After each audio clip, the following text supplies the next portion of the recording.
All right, so if you're having the issue like I was, I turn the key on, see it's not neutral.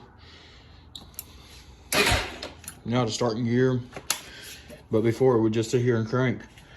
So to bypass this issue that I've been having is you're having this right here, this wire right here that plugs in, I can't see it, right up in here. And it's this green and yellow wire. So what I've done is I've cut it, spliced it together, and now just hold her in. Well, turn it on.